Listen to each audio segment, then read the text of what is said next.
Wow, nous allons acclamer le Seigneur pendant que nous sommes en train d'encourager les deux grands hommes de Dieu qui nous ont édifiés pendant ces moments. Nous allons appeler Monsieur Jérémy et le pasteur Smith. Ils vont passer devant pendant que nous sommes en train d'acclamer pour le Seigneur. Wow, wow, wow, wow. Karibu sana. Vous allez prendre place. Merci. Vous allez donner à chacun un microphone. Bonjour, pasteur Smith. Bonjour, ma soeur. Vous allez bien? Très Tout bien, est merci. OK? Ça va, merci. Yeah, très bien, monsieur Jérémy. Papa Jérémy, comment allez-vous? Je vais bien par la grâce de Dieu. Wow, que Dieu soit loué. OK, nous avons entendu beaucoup pendant ces moments. Nous avons eu à être enseignés de la part du Seigneur sur les habitudes saines pour une année florissante. Alors, je voudrais savoir, pasteur Smith, permettez, je voudrais savoir en quoi est-ce que les services à l'église est une habitude qui peut aider à faire croître, à nous faire croître, nous personnellement, à avancer notre foi et notre développement personnel. Merci pour la question. Si je peux me permettre de répondre simplement, j'aimerais commencer par dire que le service à l'Église est un service, premièrement, que nous rendons au prochain, mais pour Dieu, et il est celui qui rémunère ce service. D'où il n'y a pas meilleur employé que le Seigneur. Et quiconque s'engage à servir le Seigneur dans son assemblée ne le fait pas d'abord pour son assemblée, mais le fait pour les seigneurs qu'il a appelés, qu'il a engagés et qui va le rémunérer. Wow, très belle réponse. Nous allons acclamer les seigneurs pour cette réponse. Et par rapport à ça, je voudrais encore vous inviter à inscrire votre nom sur la liste des gens qui veulent inclure, donc qui veulent participer au service du Seigneur dans les commissions. Le pasteur vient de dire qu'il n'y a pas de meilleur rémunérateur que le Seigneur. Alors, courage. Qu'en est-il de la communion fraternelle, Papa Jérémy? En quoi est-ce que c'est une meilleure habitude, une bonne habitude? Merci. Alors, merci beaucoup, pasteur Smith, pour ces mots de sagesse. Il n'y a pas meilleur employeur que le Seigneur. Pour la communion fraternelle, je crois sincèrement, après avoir lu les Écritures, que la communion fraternelle est le contexte dans lequel notre service à Dieu trouve son efficacité. Parce que déjà, dès le début, Dieu, quand il nous crée, il dit qu'il n'est pas bon que l'homme soit seul, je lui ferai une aide semblable à lui-même.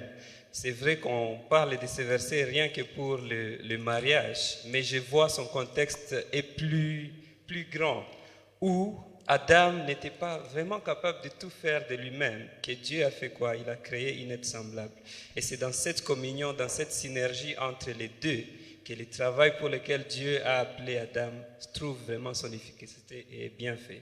Et c'est la même chose pour nous ici à l'Église. Quand Dieu nous appelle, il nous a créés avec des dons différents, des capacités différentes, des backgrounds différents, de façon que certains sont très bons peut-être à lire les Écritures et à prêcher, d'autres sont bons dans l'organisation. Mais c'est seulement quand nous communions ensemble, quand nous vivons ensemble, quand nous partageons, quand nous mettons ces efforts ensemble, que notre service devient plus efficace vraiment. Et pour la gloire de Dieu. Mais aussi, la communion fraternelle est l'un de nos plus grands témoignages en tant qu'enfants de Dieu. Parce que c'est dans cette communion fraternelle, quand nous sommes unis pour un même objectif qui est de servir Dieu, de le glorifier, que le monde sait voir que réellement nous sommes des disciples. Jésus l'a dit. C'est dans cette communion fraternelle que nous grandissons aussi dans des habitudes comme l'amour, parce qu'on ne peut pas aimer en isolation, n'est-ce pas? L'amour ne se vit pas dans l'isolation. L'amour se vit toujours avec les autres. L'amour a besoin d'un sujet et d'un objet. La phrase « j'aime », elle est incomplète. Il faut toujours ajouter quoi? Un objet, n'est-ce pas? J'aime ma femme. L'amour a toujours besoin d'un sujet et d'un objet. Et c'est dans la communion fraternelle que nous grandissons aussi dans notre amour, dans l'humilité, dans la soumission. Et une dernière chose que je voudrais dire à propos de la communion, c'est que même les dieux que nous servons est une communauté de personnes, les Pères, les Fils, les Saint-Esprit, qui sont également Dieu, mais qui agissent aussi en synergie et qui s'aiment d'éternité en éternité. Voilà, je vais m'arrêter là pour que nous ne puissions pas prendre beaucoup de temps. Merci beaucoup. Merci, Papa Jérémie, pour ces réponses. Avant de continuer, je voudrais vous signaler que nous avons commencé ces panels qui a pour objectif de répondre à toutes nos questions que nous nous sommes posées peut-être pendant la série. Et nous avons avoir l'occasion de pouvoir entendre ce que Dieu en pense. Ok. Je remercie d'abord tous ceux-là qui ont reçu le message de la part du MJC et qui ont posé leurs questions. Et ce matin, cet après-midi, nous avons l'honneur d'avoir les deux grands hommes et Dieu qui nous ont servi pendant ce moment et qui vont répondre à toutes nos préoccupations. Est-ce que nous sommes prêts? Est-ce que nous sommes prêts? Ok, nous avons 10 questions qui vont être répondues par Papa Jérémie et par le pasteur Smith. La première question est celle-ci. Une habitude, on peut la changer, mais on peut... une habitude, on peut la changer. Cette question a été mal posée. Permettez-moi de la changer. Une habitude, on ne peut pas la changer, mais on la remplace, dit-on. Okay? Je pense que c'est ça. Comment remplacer pratiquement une habitude longtemps acquise et trouver plaisir exactement dans la nouvelle? Par exemple, je ne vis pas une vie de prière, mais je m'engage à commencer. Comment y arriver pratiquement et me sentir toujours dans le besoin d'y demeurer? Pasteur Smith? Je préfère laisser le pasteur Jérémie commencer. Je voulais bien que ce soit lui qui commence. Ouais, je viens tout juste de parler. Je vais être très bref. Je vais dire que pour changer une habitude, on a eu beaucoup de...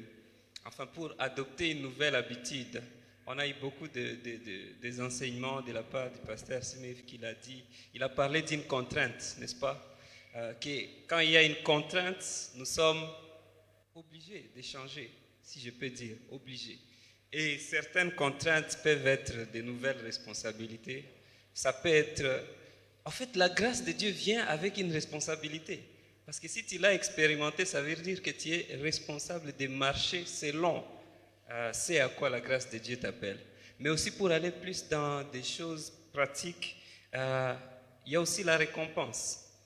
Quand on cherche quelque chose, quand on cherche à atteindre quelque chose, on doit changer sa routine. On ne peut pas avoir un résultat différent si on continue toujours dans la même routine. On est obligé de changer notre routine. Mais maintenant, pour des questions plus spirituelles, moi j'ai pris 3 degrés qui normalement nous amènent à remplacer nos habitudes. Le premier degré, c'est le degré des objectifs.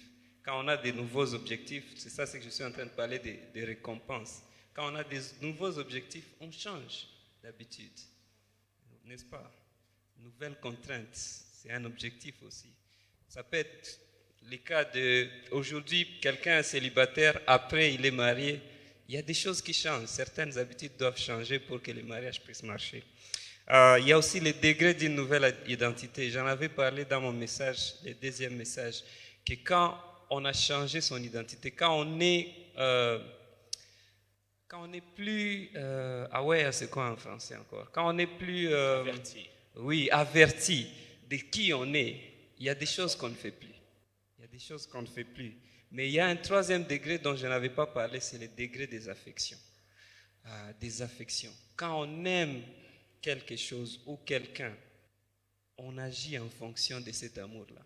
Même Jésus a dit que si vous m'aimez, vous allez faire quoi? Vous allez obéir à ce que je dis. Et je sais que le salut réorganise les désirs de nos cœurs. Il change les affections de nos cœurs de manière à ce que les désirs de nos cœurs, bien que nous luttons contre les péchés, les tentations, les désirs de nos cœurs est toujours de faire quoi? D'obéir au Maître. L'affection. Quand tu aimes Dieu, tu changes tes habitudes. Quand j'aime ma femme, je change mes habitudes en fonction de mon amour pour elle. Je cherche à communiquer avec elle, je cherche à la servir, je cherche à passer du temps avec elle. Les degrés des affections nous amène aussi à changer nos habitudes. Je vais laisser au pasteur Smith l'opportunité de dire quelque chose. Merci. Merci beaucoup, Papa Jérémie. Nous sentons que Madame est bel et bien l'objet de votre amour. Vous ne ratez aucune occasion de la citer, hein?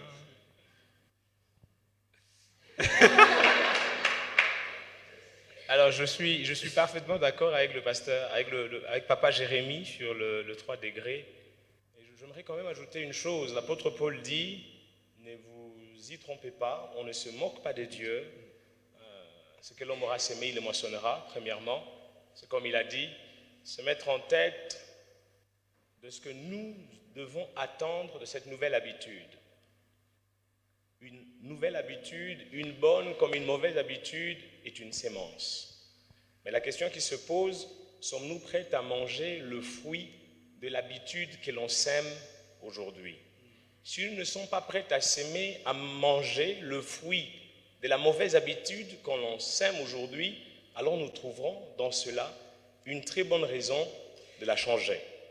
Qui ne veut pas subir le fléau de la correction ou la douleur de la correction doit s'abstenir de toute transgression.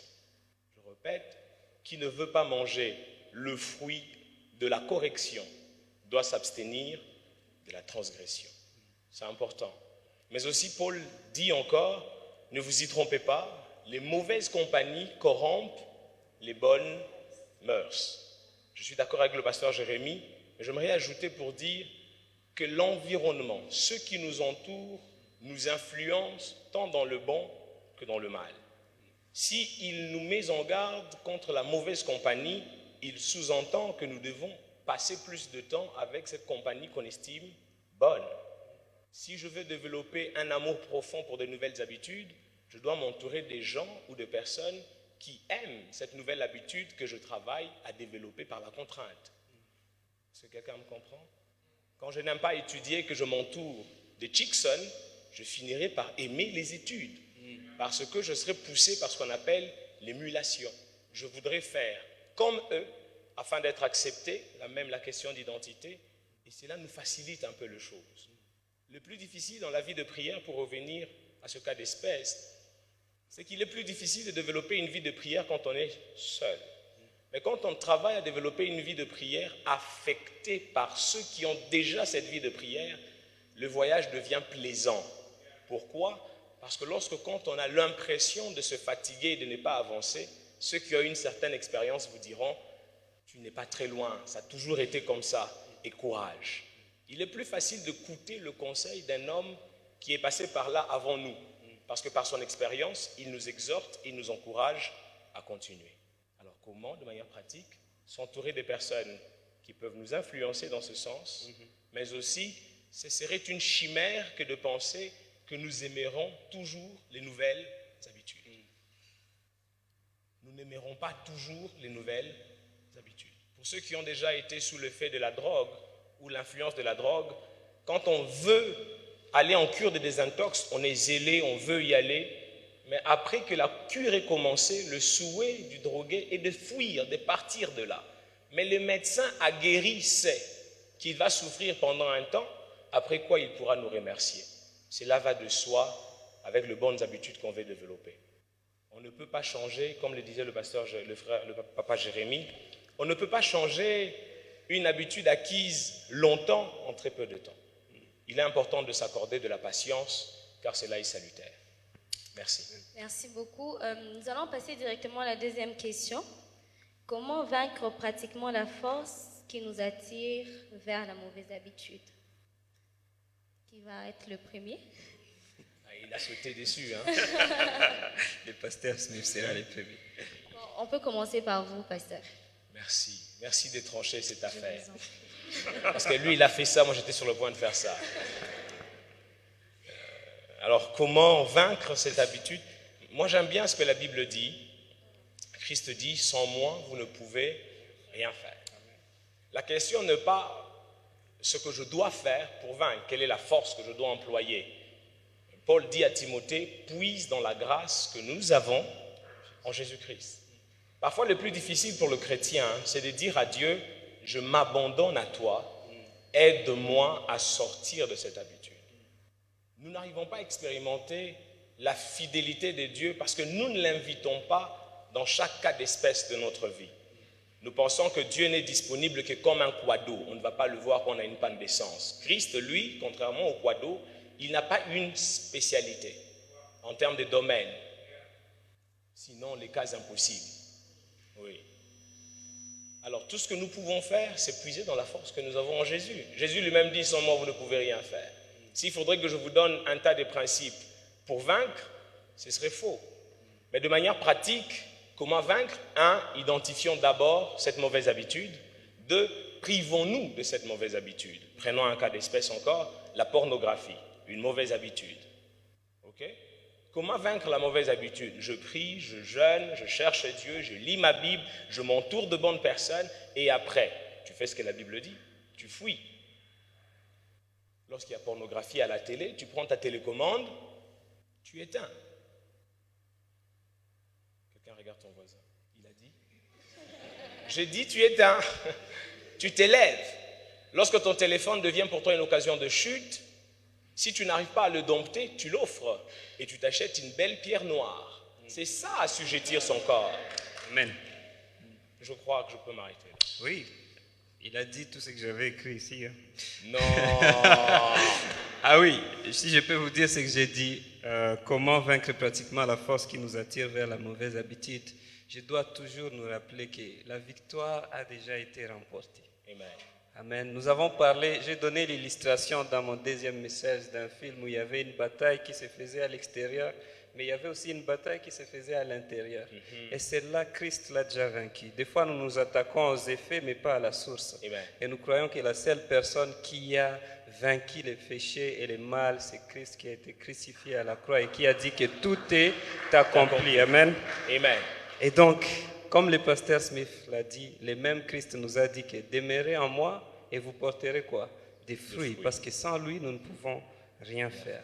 Donc, la première étape, si tu veux vaincre une mauvaise habitude, c'est de reconnaître d'abord que toi-même, tu n'as aucune force pour t'en sortir.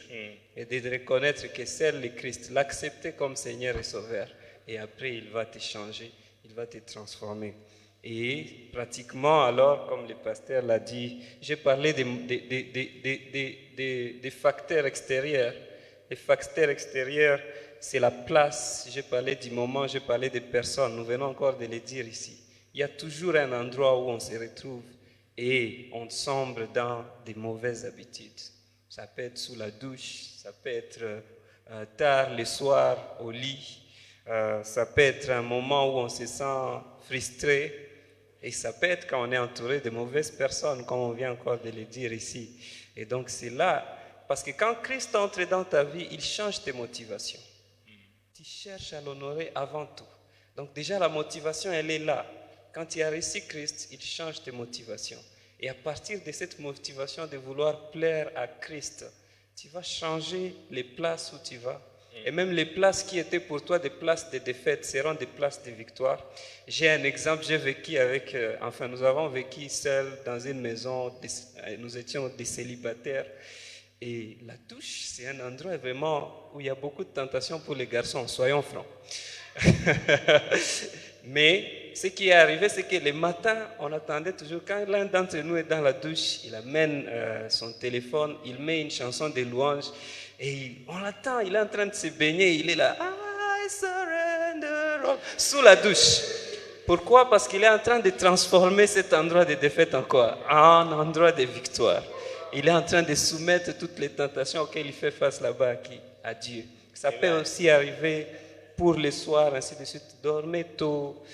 Les moments où vous êtes seul, quand Christ vous a transformé, vous aurez toujours tendance à vous tourner vers sa parole, vers lui, même quand vous êtes seul. Amen. Amen. Amen. Est-ce que nous sommes toujours là? Ok. Troisième question. Un cas d'espèce. 2 points. Donc c'était sérieux.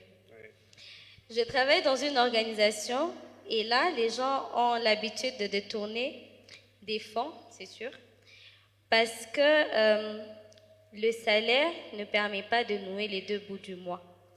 Et je trouve aussi que c'est le cas pour moi aussi. Donc, son salaire ne permet pas de nouer les deux bouts du mois. La facilité de tomber dans cette habitude s'est présente.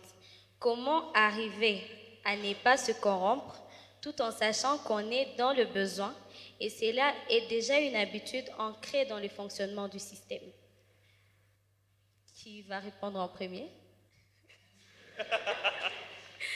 Ok, allons-y avec Bon, je vais être bref. Papa Jerry. C'est compliqué.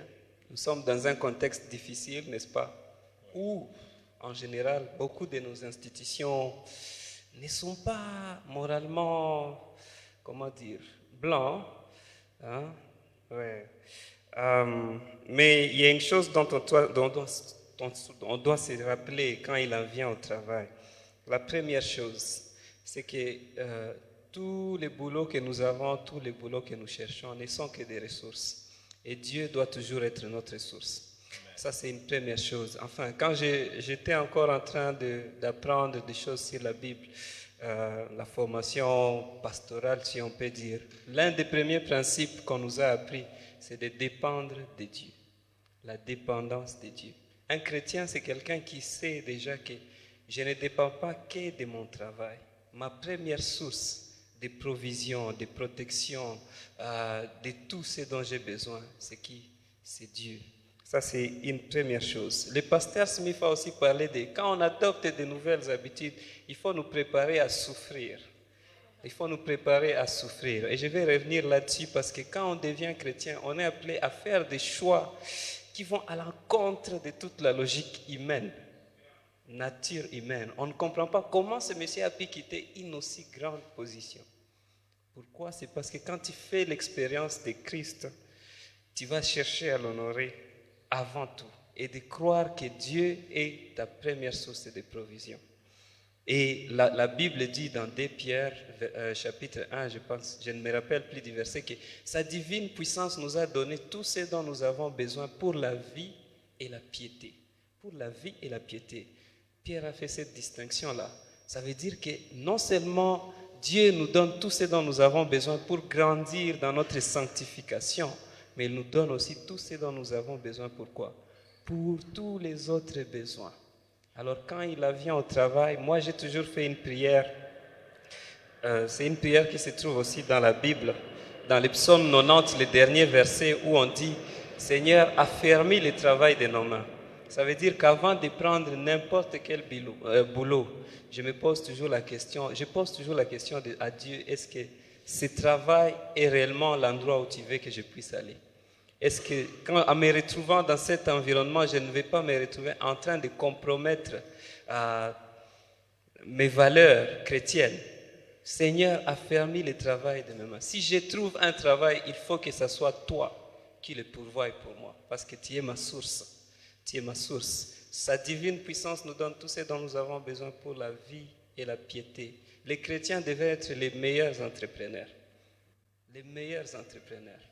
Parce que Dieu nous a révélé tellement de choses dans les Écritures qui nous équipent à utiliser le potentiel qu'il nous fait découvrir à travers les salis, à travers les disciples-là, ainsi de suite. Je vous laisse continuer. Je m'arrête là. Il est si captivant que j'avais envie de les laisser poursuivre. Mais pendant qu'il était en train de parler, je me suis souvenu que pendant le séminaire exceptionnel, nous avions mis l'accent sur le fait que nous avions toujours le choix. Les options peuvent être limitées, mais nous aurons et avons toujours le choix. Je tiens à le répéter, les options pourront être limitées, mais nous avons et aurons toujours le choix. Toujours. La précision sur le salaire n'est pas décent. C'est bien, quand on constate un problème, on peut fuir ce problème, on peut éviter ce travail, on peut démissionner de ce travail, tout comme on peut demander à ce que le Seigneur pourvoie à un nouvel emploi. La question qui se pose, pourquoi rester là où je suis, par exemple, contraint à me compromettre?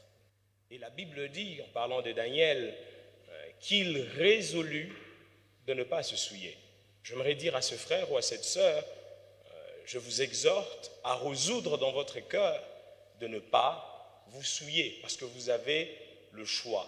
Pendant que vous êtes persécuté à votre lieu de travail à cause de votre consécration, dans l'entretemps, vous priez à ce que le Seigneur vous donne un travail plus décent où vous aurez à l'honorer sans craindre la tentation à la compromission.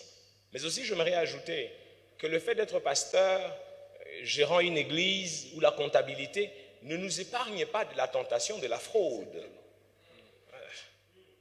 Ce qui veut dire qu'on aura toujours de besoins.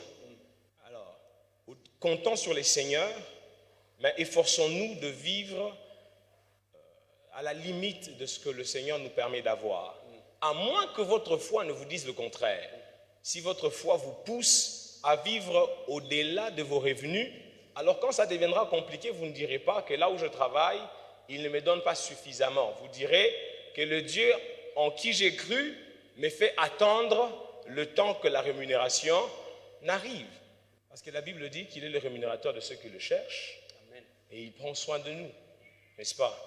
Alors j'exhorte cette personne à camper sur ces positions. Il y a un prix à payer pour la compromission et nous ne devons pas faire des difficultés sociales des raisons de notre compromission ou de notre chute. Rien ne peut justifier le péché, rien, même pas la mort. Que Dieu vous bénisse. Wow. Amen. Merci, c'est une très bonne réponse. Passons à la 4e question. Et à celle-ci, c'est Papa Jérémie qui va répondre. Merci. Jeûner. Quelles sont les circonstances où il faut absolument jeûner pour obtenir exaucement à sa prière? Est-ce qu'il y a des circonstances particulières où la prière sous jeûne est une condition d'exaucement de nos prières? Wow, très bonne question.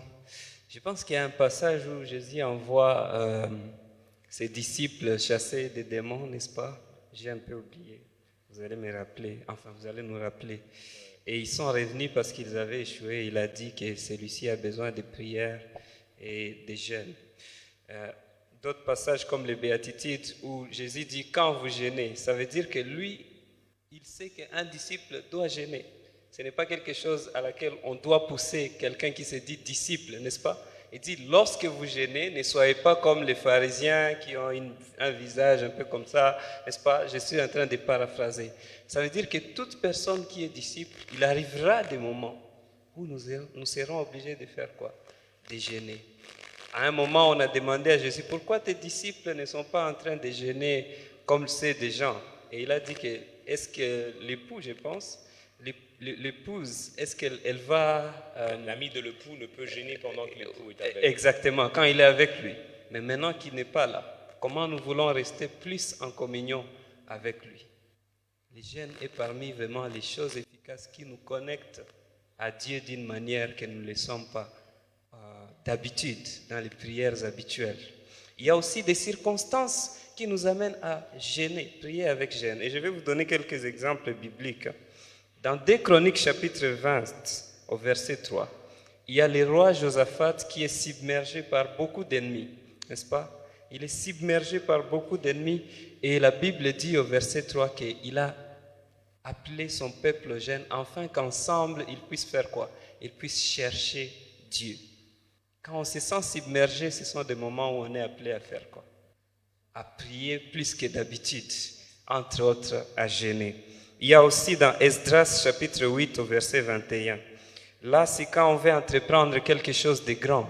Ici, c'est Esdras et ses compagnons qui veulent retourner à Jérusalem. Et ils ont dit au roi qui les avait lâchés que nous croyons que notre Dieu va nous protéger. Le roi leur avait proposé de leur donner une escorte.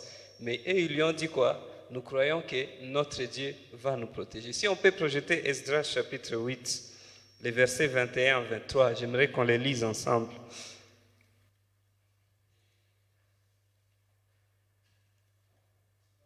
Voilà, il est là. Là, près du fleuve d'Ahava, j'ai publié un jeûne d'humiliation devant notre Dieu, afin d'implorer de lui un heureux voyage pour nous, pour nos enfants et pour tout ce qui nous appartient. Verset suivant. Le verset suivant. Cherchant Ah, je pense que vous avez 21. Cherche, mais sa force et sa colère sont sur tous ceux qui l'abandonnent. Ok? Verset suivant, 23. C'est à cause de cela que nous gênâmes et que nous invoquâmes notre Dieu et il fit quoi? Il nous exauça. Ce sont des gens qui ont entrepris un voyage, quelque chose de très grand. Et ils se sont dit, avant de partir, nous devons faire quoi?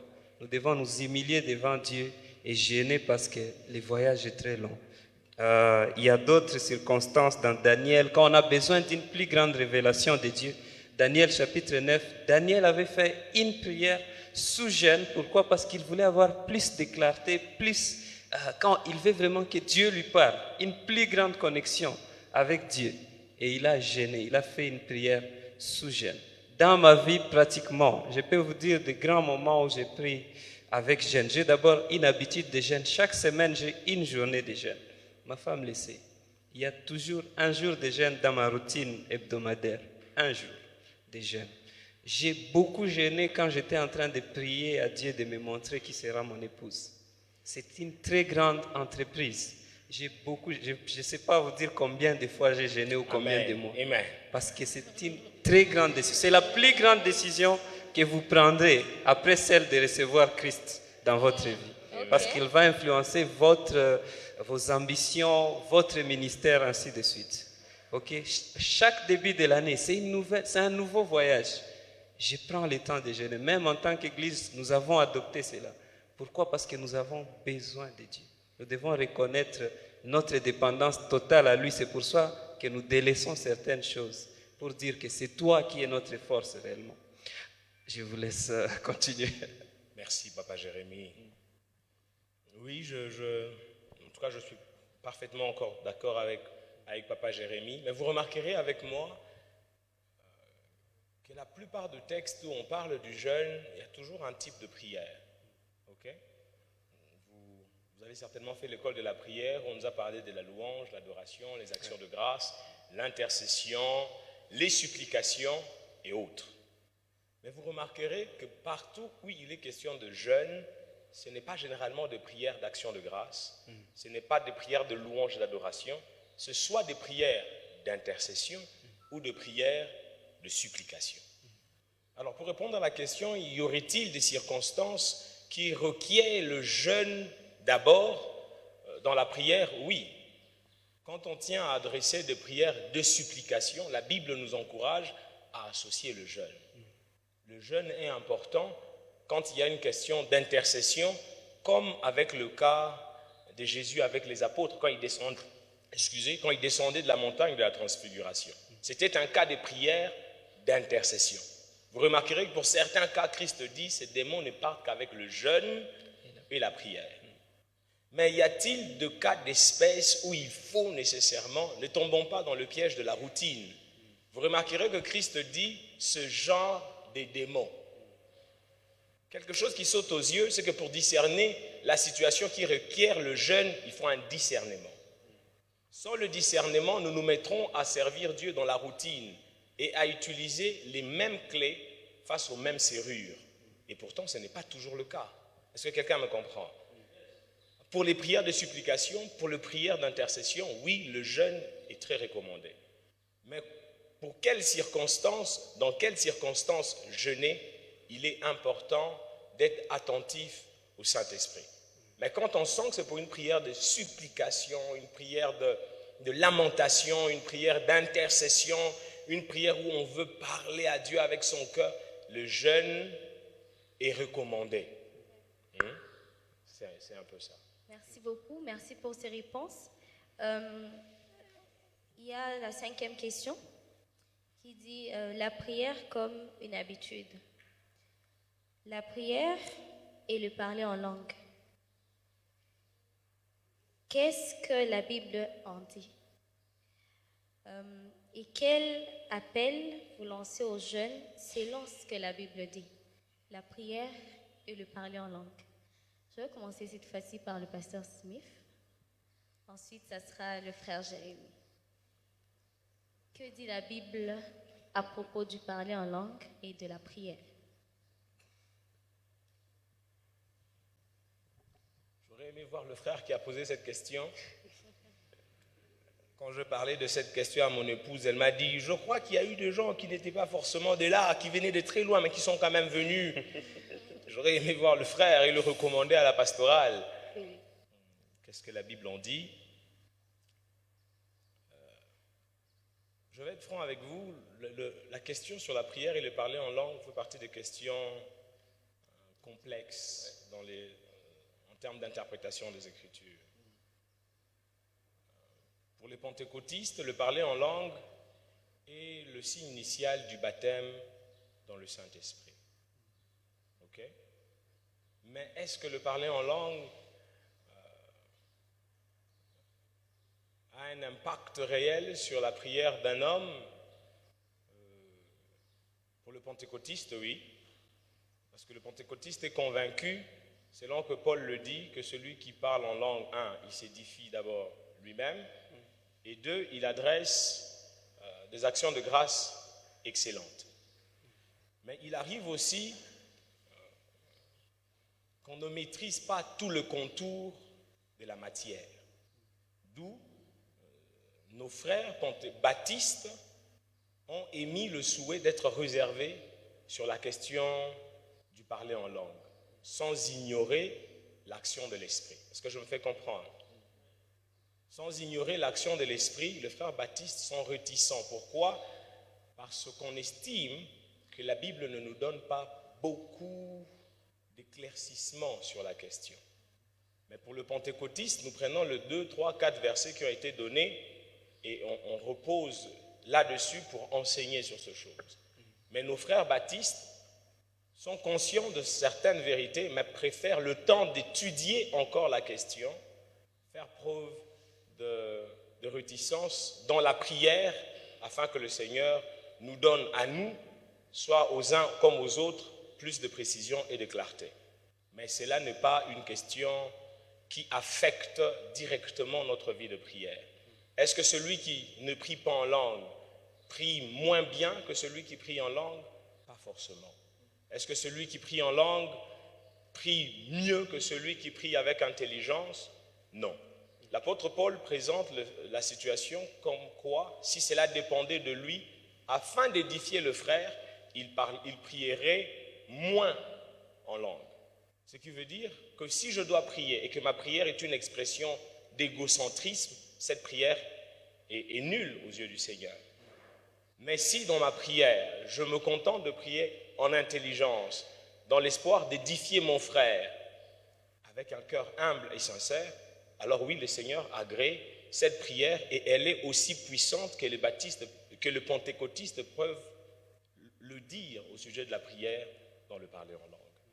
Voilà je tenais vraiment à être nuancé sur cette question parce que nous l'étudions encore et nous prions afin que le Seigneur nous oriente davantage sur certaines questions. Merci. Nous allons écouter maintenant l'avis d'un baptiste, comme le pasteur l'a appelé. Bienvenue, Papa Jérémy. Merci beaucoup. Vous venez de donner une réponse très sage. Je ne sais même pas quoi ajouter. Je suis baptiste, mais avec une dose de charisme, si je peux le dire, avec une dose de charisme charismatique. Parce que je suis de ceux-là qui croient que les dons de l'Esprit sont encore à l'œuvre, même aujourd'hui. J'en ai déjà vu, j'ai déjà vu des miracles, j'ai déjà vu des prophéties être prononcées et avoir lieu et les choses arriver. Dieu ne m'a jamais fait malheureusement la grâce d'avoir ces dons-là de parler en langue. Donc, je ne suis pas encore arrivé à ce niveau-là. Mais ce que le pasteur Smith vient de dire, c'est vraiment une question, ce n'est pas une colline sur laquelle on va mourir, n'est-ce pas? Dire la prière intelligemment ou pas avec des soupirs, qu'on ne sait pas identifier des langues, ce n'est pas une colline sur laquelle on doit mourir. Mais je vais quand même nous rappeler de la conclusion ou de ce que notre communauté, la CBK, a décidé sur la question. Et nous connaissons tous l'ordre et la bienséance, où on dit que quand nous sommes en assemblée, si quelqu'un doit parler en langue, il faut qu'il y ait quelqu'un d'autre pour faire quoi? Pour interpréter. Okay? Ce n'est pas mal si tu es seul dans ta chambre de prière et que tu te retrouves en train de parler à Dieu d'une manière qui est inintelligible pour les autres. Parce que là, c'est une communion directe entre toi et Dieu. Je pense que 1 Corinthiens chapitre 14 explique tous ces aspects-là de la prière en langue. Donc, je vous encouragerai vraiment à aller lire ce chapitre, mais à vous rappeler aussi de la position que notre Église a et de savoir que ce n'est pas vraiment une colline sur laquelle nous devons mourir. Nous sommes appelés à prier en esprit, nous sommes appelés à prier intelligemment. L'un n'exclut pas l'autre, mais il y a des règles que chaque organisation a. N'est-ce pas? Voilà, on peut s'arrêter là pour la question, je pense. Peut-être pour répondre à la deuxième sous-question, qu'est-ce que la Bible dit? L'apôtre Paul dit aspirer. Oui. Ok. Et vous remarquerez que le courant baptiste quand même diffère. Il y a ceux qui sont cessationnistes et tout. Oui. Il y a de ceux-là qui sont quand même continuationnistes et aspirer. S'il vous arrive par hasard que ça tombe sur vous, le président et Papa Jérémie sauront vous expliquer ce qui vous arrive. Mais sinon, aspirons, c'est ce que la Bible dit. Pour le reste, question de bienséance et d'ordre, les différentes tendances, les différentes confessions, pour question d'ordre et de bienséance, ont fixé des règles afin que l'un comme l'autre ne soit pas une occasion de chute dans le culte. Donc c'est un peu ça. Merci beaucoup pour ces réponses. Je suis sûre qu'après culte, il y a des gens qui vont venir vous voir pour plus d'explications. Alors, nous allons maintenant procéder de la manière suivante. Oui. La 6e question, elle est adressée au pasteur Jérémie, la 7e à vous, la 8e et ainsi de suite. Ça va. Ok. Merci de trancher cette affaire. Merci. Jouer le rôle de la Pologne. Ok, maintenant, la 6e question. La prière. Ça parle toujours de la prière. Oui. Est-il possible que la prière que nous adressons à Dieu réoriente notre destin? Il a donné une phrase de Saint Augustin qui dit que l'homme ne forme pas son caractère lui-même, il est façonné par sa destinée. Alors, où est la place de nos prières dans la théorie de la prédestination? Ok. Ça, c'est une bonne question. Merci, ma soeur. Oui, Papa Jérémie. C'est une question qui arrache les cheveux, celle-là. Est-il possible que la prière que nous adressons à Dieu réoriente notre destin? Il y a une instance dans la Bible, je pense que c'est dans 2 Rois chapitre 20, où le roi Ézéchias, je pense que c'était son nom, reçoit le prophète qui lui dit « Voici ce que Dieu vient de me dire, que tu vas mourir. » C'était une annonce que le prophète de Dieu est venu lui donner, n'est-ce pas, le prophète Ésaïe. Et Ézéchias était consterné, n'est-ce pas? Il s'est tourné vers Dieu, il s'est humilié devant Dieu. Et avant même que le prophète ne sorte de sa demeure, n'est-ce pas, de son palais, Dieu donne au prophète un autre message. Il lui dit, va lui dire que je vais faire quoi? Que je vais augmenter 15 ans à sa vie. Est-ce que cette prière a réorienté ou a changé quelque chose dans la vie du roi? Personnellement, je crois que oui. Elle a changé quelque chose dans la vie du monsieur. Il y a aussi une autre instance dans Marc chapitre 10, verset 46 à 52, où il y a cet aveugle qui crie et qui dit Jésus, fils de David, aie pitié de moi, n'est-ce pas? Aie pitié de moi. C'était ça sa première prière. Et les gens l'empêchaient de s'approcher de Jésus.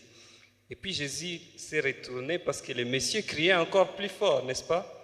Et il a dit, qu'est-ce que tu veux que je fasse pour toi? Et la question que je me pose souvent quand je regarde ces passages, je me dis, est-ce que Jésus n'était pas au courant que ce monsieur était aveugle? Ok? Qu'est-ce que tu veux que je fasse pour toi? Son premier cri, c'était, aie pitié de moi. Mais quand Jésus s'est arrêté, il s'est retourné vers lui, il lui dit, qu'est-ce que tu veux que je fasse pour toi? Parce qu'il voulait que la prière de cette personne soit spécifique. Et le monsieur lui a répondu que je recouvre la vie. Et Jésus lui a dit, ta foi t'a sauvé, n'est-ce pas? Et il a recouvré sa vie. Donc je vois en cela que la souveraineté de Dieu, la prédestination ne nous empêche pas d'être spécifiques dans nos prières. je suis de ceux-là qui croient que la prière change les choses. Et si nous voulons comprendre les choix humains par rapport à la souveraineté de Dieu, je vois toujours l'image d'un grand bateau. Hein. Imaginez-vous un grand bateau qui est en train de traverser une mer, n'est-ce pas? On peut la comparer à Dieu qui est au contrôle de l'histoire. Nous savons que Dieu est au contrôle de l'histoire. Ce qui fait marcher ces bateaux-là, l'essence, les moteurs, c'est Dieu qui est au contrôle. Mais à l'intérieur de ces bateaux-là, il y a des personnes qui sont nous, les humains, n'est-ce pas? Avec tous nos choix, avec toutes nos décisions, avec tout ce que nous faisons, n'est-ce pas? C'est vrai que le bateau a une destination. Dieu sait où il est en train d'amener le monde. Dieu sait qu'à la fin des temps, les justes seront avec lui. Ceux qui commettent le mal vont périr, n'est-ce pas? Et dans ces bateaux, il y a de ceux-là qui ont déjà eu la révélation que c'est Dieu qui est au contrôle de l'histoire. C'est lui qui est en train de mener ces bateaux, c'est qui? C'est Dieu. Et ceux-là, ils seront dans ce bateau avec une attitude différente. Ils seront toujours en train de chercher à faire quoi? À s'aligner toujours avec celui qui est au contrôle. Amen. La prière nous permet de nous aligner à la souveraineté de Dieu. Si nous voulons que nos désirs, si nous voulons que nos ambitions puissent être alignées avec les plans que Dieu a ultimement pour le monde, nous devons être des personnes de prière. Nous devons être des personnes qui sont toujours connectées à son esprit. Et je vais conclure en disant cette parole de 1 Corinthiens chapitre 2 au verset 9 et 10 qui dit que aucun œil n'a vu, aucun homme ne sait ce que Dieu, n'est-ce pas, a préparé. Mais par son esprit, il a révélé son plan à ceux qui l'aiment. Et comment est-ce que nous sommes en communion avec l'Esprit de Dieu? C'est à travers des habitudes comme celle de la prière. C'est à travers la prière que quand nous sommes en communion avec l'Esprit de Dieu, que nous sommes plus au courant du plan qu'il a ultimement pour le monde. Donc même si nous sommes dans ces bateaux que Dieu est en train de mener, soyons de ceux-là qui sont alignés avec la direction que Dieu et avec la direction vers laquelle Dieu est en train d'amener ce monde. Je pense que c'est clair, n'est-ce pas? Amen. Ouais. C'est très clair. Et donc, oui, la prière que nous adressons à Dieu peut permettre à ce que les choses soient réorientées, quoi. Alors, ici, la 7e question. Le pasteur Smith nous a dit que la maturité consiste à s'évaluer par rapport à la personne de Christ et non de nos frères. Alors, qu'en est-il de personnes qui nous servent de modèle dans la foi, dans les business, les études? Quelle est leur place? Leur place, merci pour la question, elle est très bonne. Leur place est juste après le modèle de Christ.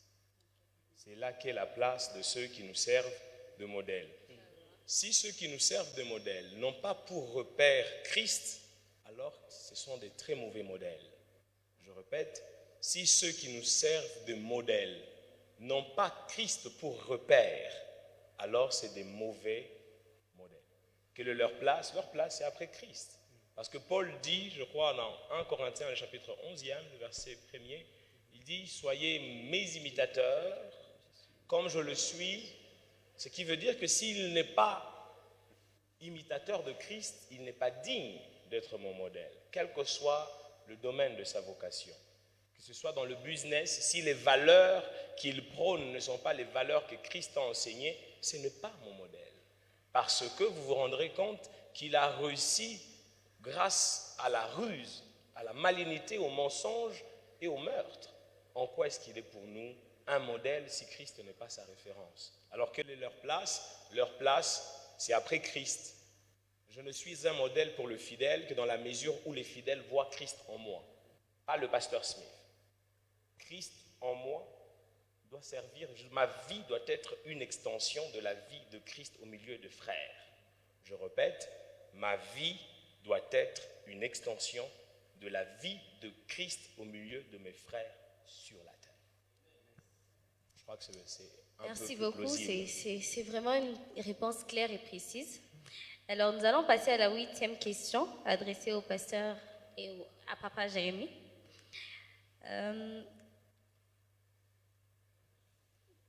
Il a été dit que nous devons nous évaluer par rapport à nous-mêmes et non par rapport aux autres.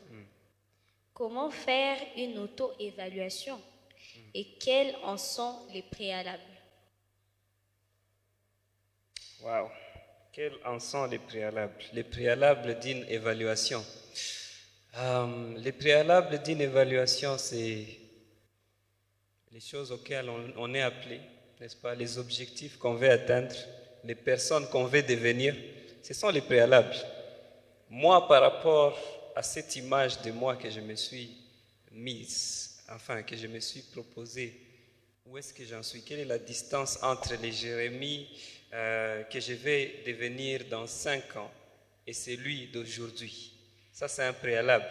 Et pour nous, les chrétiens, nous avons lu dans, je pense que c'est 2 Corinthiens chapitre 3, le verset 13, que nous qui avons les voiles dévalés, n'est-ce pas? Nous contemplons la gloire de Dieu et nous sommes transformés en l'image, n'est-ce pas, de Christ. Nous sommes en train d'être transformés. Je suis en train de paraphraser ces versets-là. Donc nous avons déjà un préalable. Dieu veut nous transformer, n'est-ce pas? Il veut que nous soyons comme Christ en tout, que ce soit dans nos affaires, que ce soit dans nos familles, ainsi de suite. Et donc ton évaluation doit avoir d'abord pour préalable l'objectif ou le but que tu t'es fixé. Et tu peux aussi te demander, est-ce qu'aujourd'hui j'ai pris mieux qu'hier? Combien de fois est-ce que je suis en train de prier cette semaine? Est-ce que la prière pour moi, elle est plus facile aujourd'hui qu'elle ne l'était hier? Ou elle est devenue plus difficile? Ce sont juste des questions que tu dois te poser. Est-ce que je suis plus engagé dans les ministères que je ne l'étais avant? Ce sont des questions d'évaluation.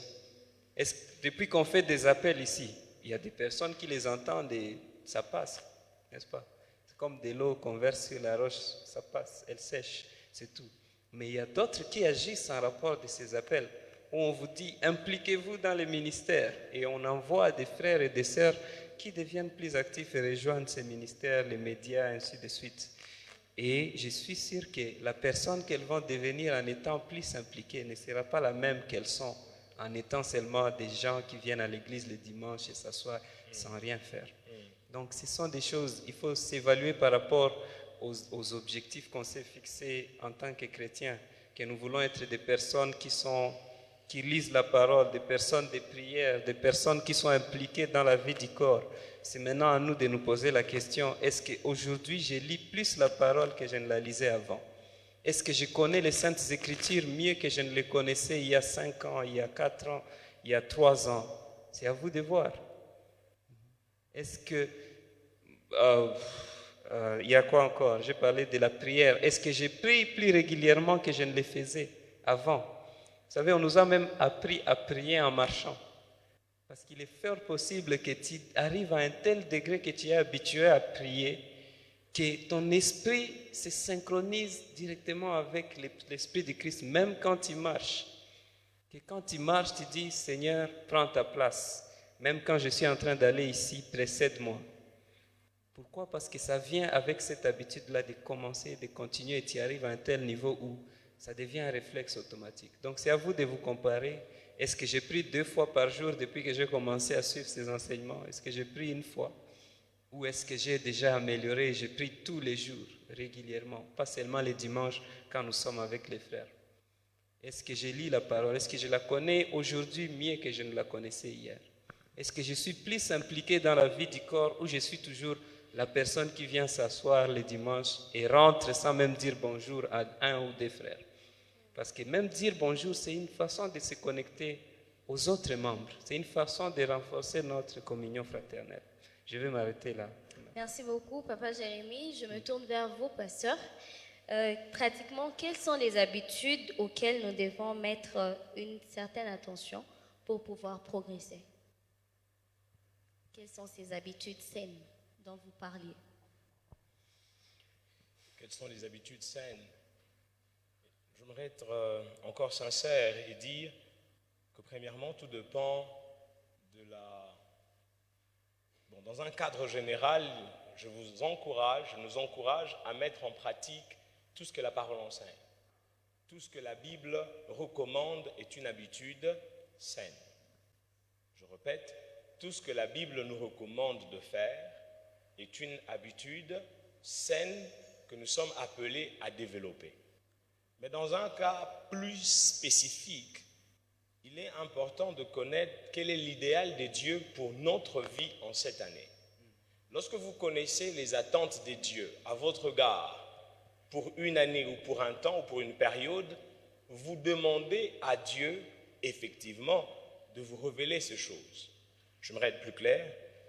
Dans la révélation de Dieu, de notre idéal ou de l'idéal qu'il a pour nous dans une année, se cache la révélation des bonnes habitudes à observer. Lorsque le Seigneur vous encourage durant une année à être fidèle, c'est qu'il veut combattre l'infidélité dont vous êtes esclave. Quand le Seigneur vous encourage à l'abstinence, c'est qu'il veut combattre cette faiblesse à toujours succomber à la tentation. Est-ce que je me fais comprendre? Lorsque le Seigneur dit « En cette année, je te bénirai financièrement », il est important de développer les bonnes habitudes liées à la bénédiction financière. Ce n'est pas que la prière, c'est la libéralité, les dons et les legs. Parce que vous remarquerez que c'est ce que l'homme sème qu'il moissonne.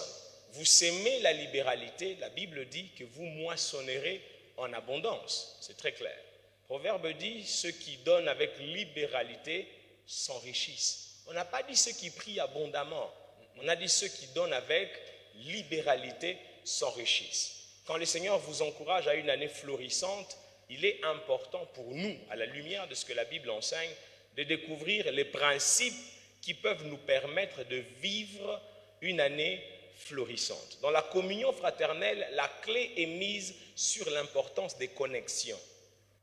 Comme disait le pasteur Jérémie, par le simple fait de se saluer à la fin du culte, c'est une connexion qui s'établit parce que vous ne savez pas qui vous trouverez derrière un grand bureau en train de recevoir votre CV. Vous n'avez aucune idée. Vous n'avez aucune idée de qui est votre CT à l'université. Mais le frère qui vient, par exemple, qui a l'air aussi mince que moi et le pasteur Jérémie, mais plus lui, vous le dénigrez et vous ne voulez pas le saluer. Et vous vous rendrez compte que c'est lui peut-être l'assistant le plus intime d'un de professeurs. Et vous vous rendrez compte que vous aviez raté l'occasion de le saluer parce que là, vous trouvez que vous auriez mieux fait de le faire, car il aurait été pour vous une grande bénédiction si vous entreteniez déjà une certaine proximité. Pourquoi est-ce qu'on met l'accent sur la prière? Parce que la prière est un des meilleurs moyens d'être en intimité avec Dieu.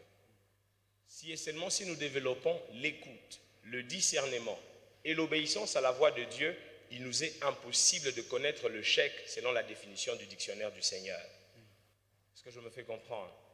Alors c'est vraiment ça. Dans un cadre général, appliquons tout ce que la Bible enseigne, car c'est à cela qu'est attaché le succès et la réussite d'après Josué 1:8.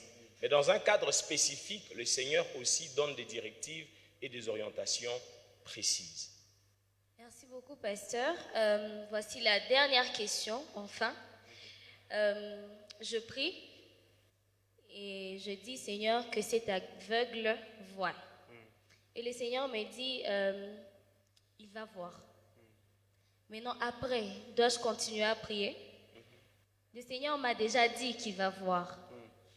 Alors, qu'est-ce que je vais encore dire à Dieu? Je vais encore dire, Seigneur, que cet aveugle voit, ou qu'est-ce que je vais dire? Wow, c'est une bonne question aussi. Je pense qu'elle va aussi dans la compréhension de la prière pour nous en tant que croyants. Parce que la prière a plusieurs éléments, comme le pasteur Smith l'a dit. Imaginez-vous un père avec qui vous communiquez seulement quand vous avez besoin de quelque chose. C'est une relation transactionnelle où le père devient comme un distributeur où on va seulement mettre sa carte pour recevoir des choses. Mais ce n'est pas à ça que Dieu nous appelle.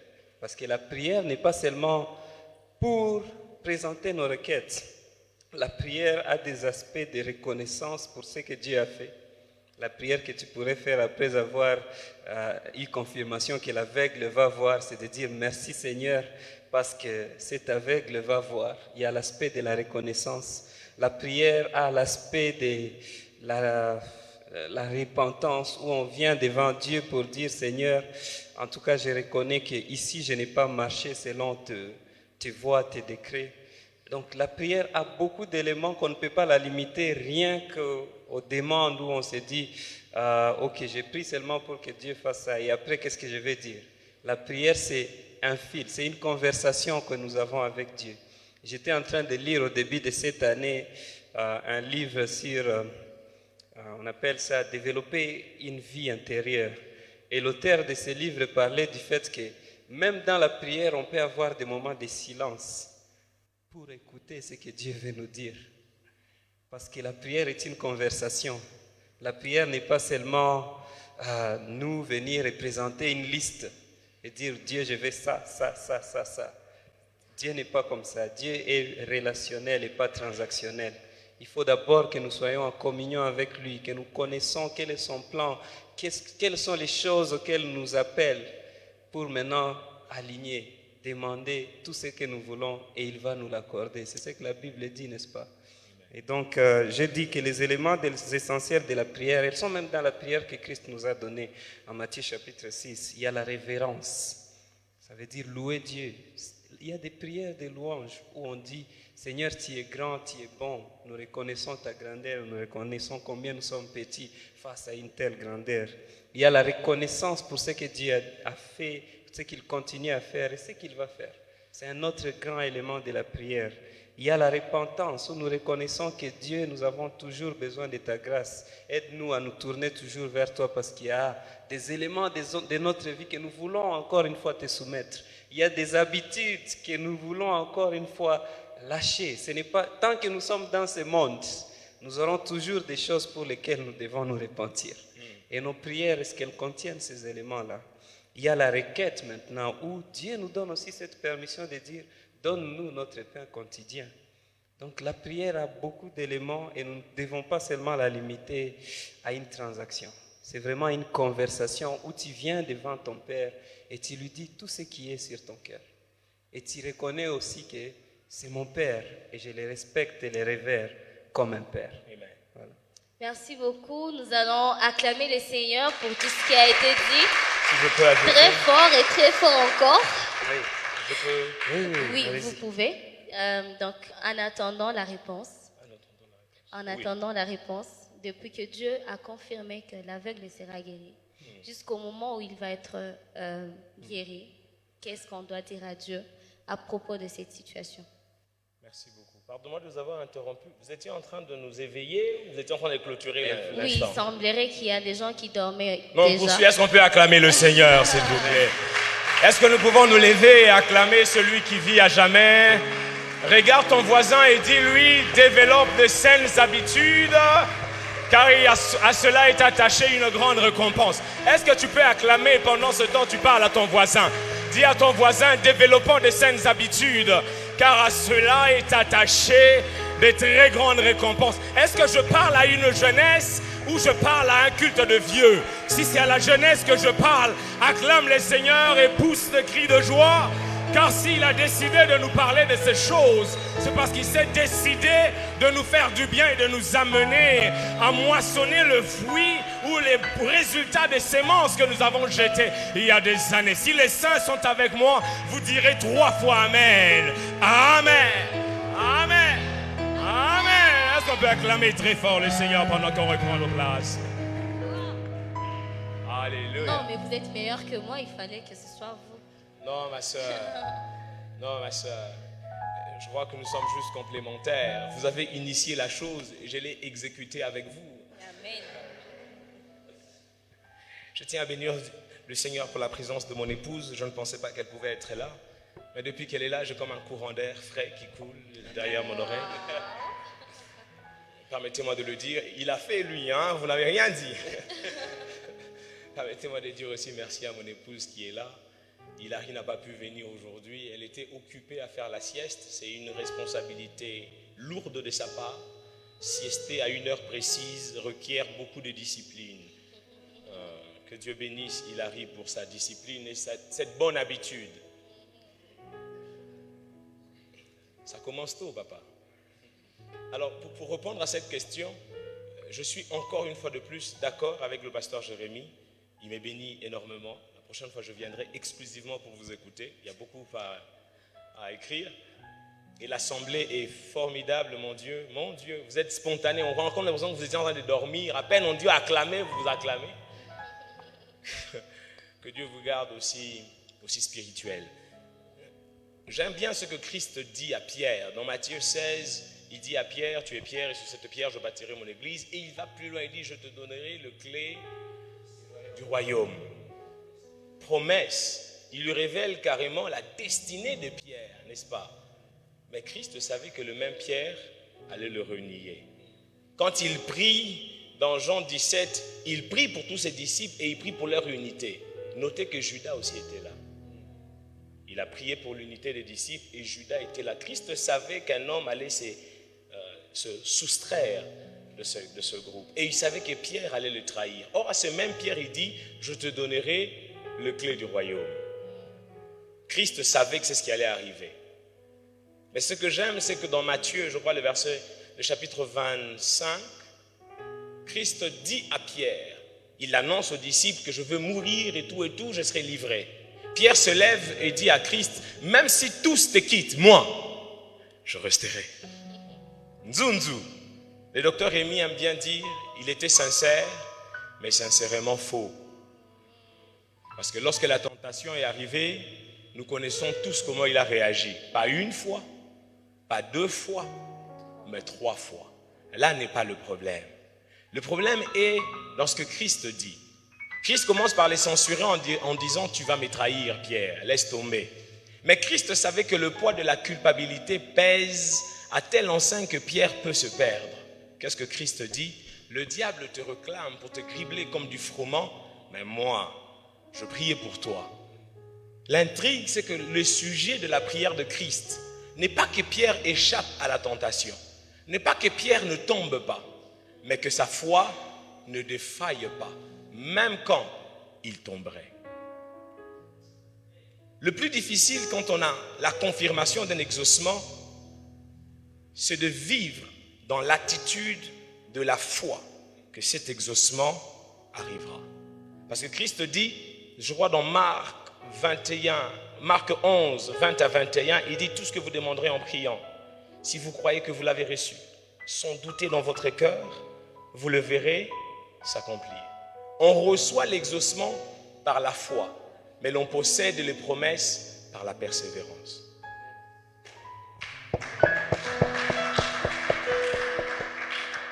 Qui veut posséder doit persévérer. La question maintenant, comment prier?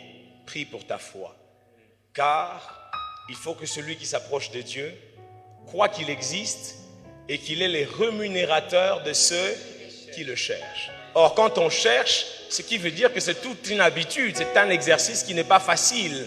Il faut de la persévérance dans les recherches. Mais il est plus facile de persévérer dans les recherches d'une chose dont on est conscient qu'elle existe. Si on ose nous dire qu'il y a du pétrole sous ce temple, frère, Mutahama, je vous dis, si on ose nous dire qu'il y a de l'or sous ce temple, nous serons prêts à démolir ce temple, creuser cet or, parce que nous aurons la ferme conviction que même Bédégel, on pourra acheter. C'est la même chose avec la foi et la prière. Il nous a dit qu'il allait le faire, mais nous n'allons pas nous arrêter de demander à ce que notre foi reste ferme jusqu'à ce que le Seigneur nous réponde. Que Dieu nous bénisse. Merci beaucoup. Merci d'avoir été là, merci d'avoir répondu présent à l'invitation de Dieu. Et nous allons les encourager pendant qu'ils sont en train de regagner leur place. Plus fort, plus fort, plus fort.